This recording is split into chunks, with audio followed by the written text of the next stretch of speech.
Good morning. Today's October 29th. Disney Daily Motivation. Today we're going over The Obstacle is the Way by Ryan Holiday. Phenomenal book, which is showing me, and I'm showing you guys, how to get over obstacles and how the obstacle is the way through in life. We've pretty much been going over one chapter at a time, simplifying this, some of it might be complex, some of it's complex to me. This whole chapter was about steadying your nerves. And I find this very, very interesting. He starts off by talking about Theodore Roosevelt, who has a famous quote, "Steady your nerves." Theodore Roosevelt said, "What a man needs isn't courage, but a cool head and cool nerves." Basically, control over his emotions. This can only be done by practice. You can't wake up. Maybe you can wake up and have cool nerves. I don't know. I think it takes time and trial and error to be able to steady your nerves. I think a lot of people that have been through tough situations have cool nerves. People that have survived things. If you're a survivor, I know I am. I think that contributes to the way I handle anything I encounter in my daily life, for sure. I mean, I try not to let anything get under my skin. And when it does, it's a real problem for me. I don't know how it is for you guys. Write in the comments below. I try to keep cool and calm no matter what I'm doing so that I don't explode as I did when I was a young punk, a young kid, however you want to say it. Now I'm a gentleman, I keep saying, I'm working on that, but maybe, you know what I mean? Maybe that's going to be my catchphrase, like call your mother. Theodore Roosevelt said, "Steady your nerves. A man doesn't need courage. He needs nerve control and a cool head." Ulysses S. Grant, another prominent figure in our world. They said as a young kid, his father would shoot a gun off near him to see how he would react, to teach him to stay cool, calm, and collective. That's an extreme example, but apparently it worked for him. Nowadays, we lose control so easy. We get so overwhelmed with little things. If an Amazon package doesn't get delivered to our house on Friday morning, because it said it was going to get there on Friday morning, we lose our shit, we lose our minds. Oh, we're supposed to be here on Friday, Years ago, things took forever to get delivered. Now everything's so instant. People get upset about the slightest thing, the littlest thing, overnight shipping, the mail being delayed, the trash not getting picked up on Wednesday. I mean, the smallest thing in the world. All these things we take for granted. 50 years ago, longer than 50, but people were fighting World War I, World War II, the Vietnam War, the Gulf War. Not to get into any talks about wars, but there's a lot of things going on in life that should be more focused on, besides getting overwhelmed by the little things. But these things have to be learned. NASA sends up pilots to space every year, every other year, however often they do it. They train these people thousands and thousands and thousands of time on their daily routine, from the way they wake up to what they eat for breakfast to the way they get to the shuttle to everything that they do. They account for every single variable so that the mistakes are learned out of it, so that no matter what happens up there, they remain cool, calm, and collective. And I think there's something to be learned from that, because it's the way that we practice things. It's the way that we get up in the morning. It's the way that we go to bed. It's the way that we talk to people. It's all the nuances of our life that take effect, that add up to the cumulative of our life experience, so that when we do encounter an obstacle, we're not overwhelmed. When we have an extra busy day, or we have an extra chore to do around the house, or we want to start a new business,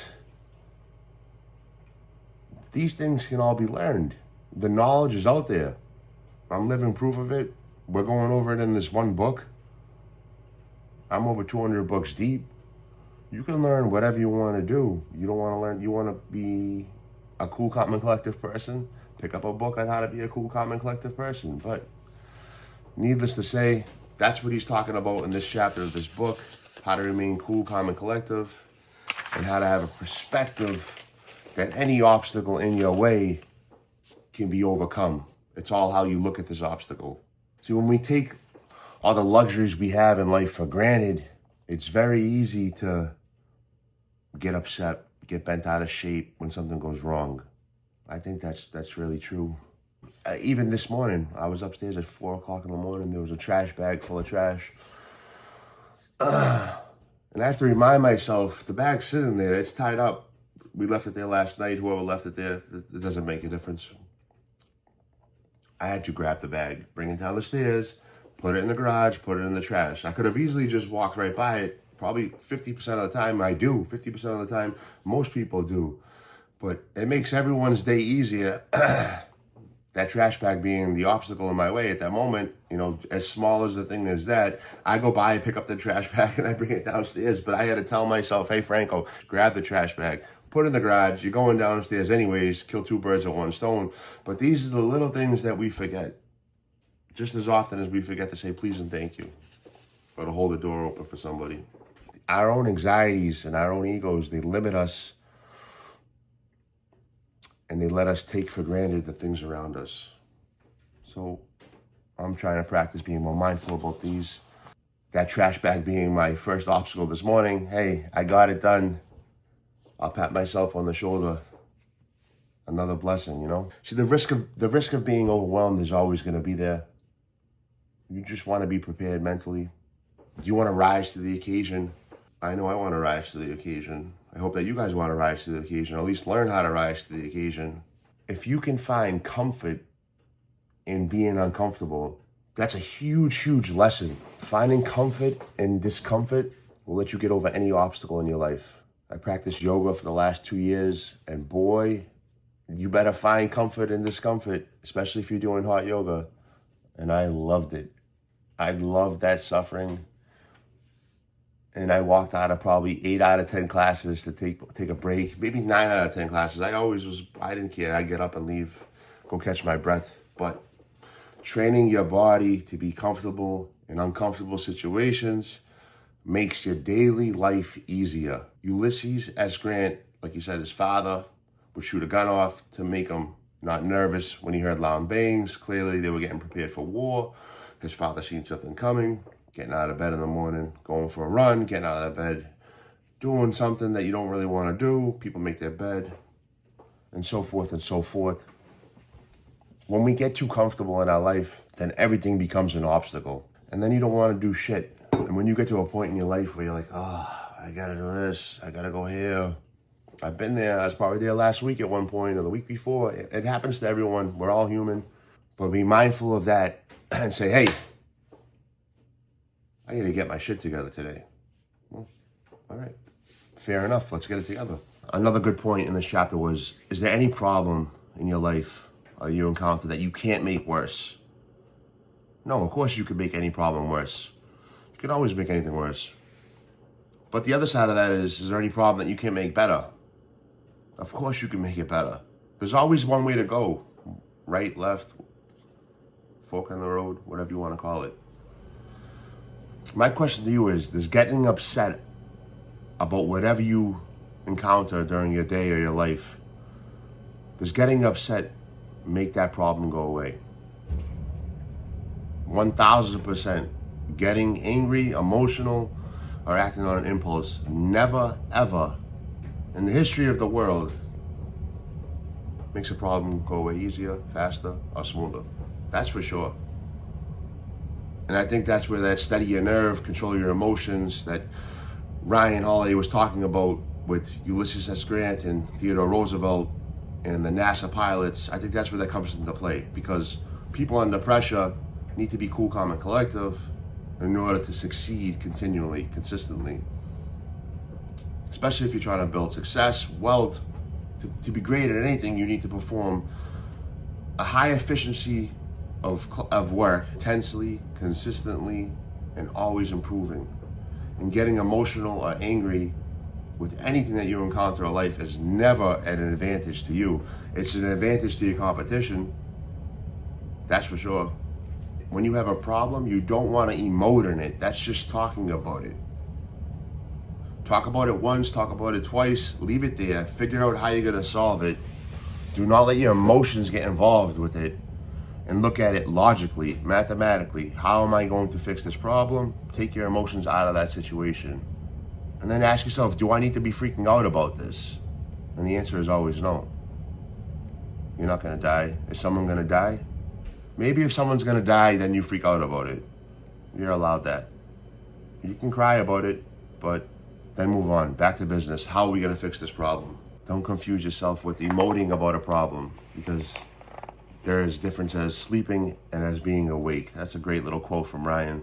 See, working on a problem and emoting about a problem, he's saying there is as different as being asleep and as being awake. Because you can talk all you want. We always say chit chat. Are you fixing the problem or are you not? Are you adding to it? Are your emotions getting involved and are they hindering you from getting to your goal? I love that. I'm glad I took the time to add that back in because that's a huge thing. I am in control of my emotions today, this morning, and by logic, by common sense, and not by my feelings. Because I'm an emotional guy. If I let my feelings get the best of me, my life goes down fast. Don't emote about your problems. Use logic. Talent is overrated. When you're under pressure, talent goes out the window. I'd rather have the person that's been in that situation 1,000 times rather than the soon-to-be rookie all-star, that's for sure. Grace, character, and poise under pressure is what we really want. And that's what I learned from this book. And I agree. There's another quote in here from Voltaire. I'll read it to you. It says, "The tranquil courage in the midst of tumult, in the serenity of your soul, in danger." So it's basically saying, if you're at war at any stage in your life, we're all fighting a battle. Not, maybe harmful war, but we're all fighting this battle of life. Peace is the way through, man. Calmness, steady your nerves, being cool, calm, and collective. My friend that I talk about, man, that guy is as cool and calm as collective. I've never seen that man overwhelmed in my life in the 15 years, about 20 years that I've known him now. That's something people should strive to be under pressure. Cool and calm. Daily stress in our lives is going to test our nerves.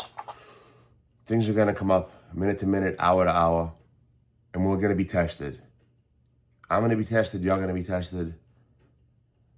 Whether you run out to your car and you can't find your phone charger, or you left your pocketbook at home and you got to run back to the office.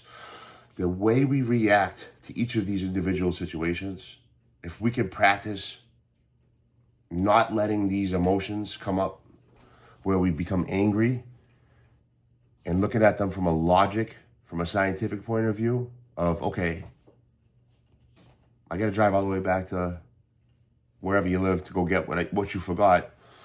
Just look at it as another task. That's what has to be done. Take the emotion completely out of it, and you'll get that task done that much faster. If you take your mind and you put it into a place where it can't be affected by no matter what comes your way, I'm not saying by everything, if you have a death in the family, obviously be emotional. I'm a huge fan of crying. I think crying makes a man stronger. I'm not one of those people that thinks crying makes somebody weaker. I think it takes true strength to show emotion. But if you take your mind and you put it in a place, or you at least try to train it to be in a place where no matter what happens today, I'll figure out a solution. My dad does this the best. I mean, my dad gets overwhelmed with things, don't get me wrong, but he showed me wherewithal. Wherewithal, I think that's the word. I might be saying it wrong. Correct me if I'm wrong, but my dad knows how to pivot, I'll tell you that much. And being able to pivot your emotions from what's going to come up day to day, you can get through anything in life. Anxiety is going to come up, but listen, how bad is it going to be? You might be late to a doctor's appointment. You might, forget to pick up your kid at school, but listen, you're not going to die. People were at war. They were at battle. They were, losing everything that they had. There was famine. There was bad diseases. We had this itty bitty COVID thing and people lost their minds, 2 years later, everything's back to normal. Worried about their BMW payments that they can't afford. Or the next vacation. Life just happens. Don't let the little things take control over your one thing that you do control is your mind. if you take anything from that. We control our thoughts, the words that come out of our mouth, and the decisions that we make daily that affect us and the people we love and care about that are around us. Like anything else, with practice, this stuff becomes more easily. Every day I wake up and I read a book, or I'm listening to an audible, and this stuff just gets instilled in my brain rather than the junk out there that's on social media or watching the daily news. Not to say don't watch the news, do whatever you want to do. But if you're looking to improve your life, this book is showing me, by Ryan Holiday, The Obstacle is the Way. I'm 3 chapters in and I've already learned so much. Some of the stuff I already know. Some of it's a refresh. If you want to grow your brain, grow your life, and be the best version of yourself, I think this is the way forward. Maybe I'm biased, maybe I'm not, but that's my opinion. If you're going to take anything away from this chapter, I would say that there's always a way through. It's just what path will you take? Guys, I'm Franco with Packed and Ready to Go. It's Tuesday morning, 5 o'clock. Another chapter done. Remember to stay humble, stay blessed, and stay grateful. And more importantly, make sure you call your mother. Have a great day, guys.